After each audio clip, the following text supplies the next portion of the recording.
Amazon got rid of their archive order feature. Now you have to have an Amazon family account, share your Amazon Prime access, which you can do, and then have separate accounts attached to Amazon Prime to where you can actually have your own order history. So if you're someone that's trying to buy birthday gifts or just hide that order history from the other people sharing your account, you can no longer archive it. But here's what you can do.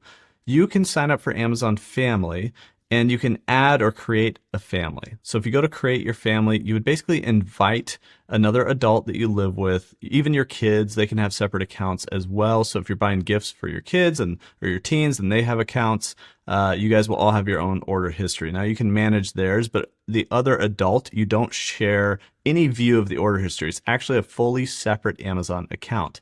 Now, another thing you can do is get Amazon Prime for free. If you're a student, you actually get Amazon Prime free for 6 months. If you're just an adult, you can get Amazon Prime for 30 days for free. You can also be 18 to 24 years old and qualify for the Amazon Prime for young adults, which is half price Amazon Prime, free for 6 months and 5% cash back. It's a pretty great deal, but also it gives you that secondary Amazon Prime account where you can not show your order history or share your order history with someone else.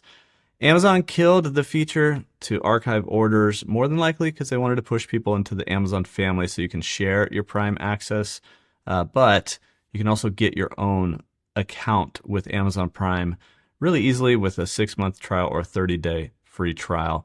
I'll leave links for all that in the description down below. You can no longer archive orders, but this is the best way to hide your orders. This is what my wife and I have. We share our Prime access, or we share our Prime membership, and we have our own separate accounts. So we both have Prime, but we have our own order history. So we can order birthday gifts, Christmas gifts, and stuff like that without each other accidentally stumbling upon those orders. Hopefully that helps you, and that is how you can kind of archive orders or hide orders now on Amazon.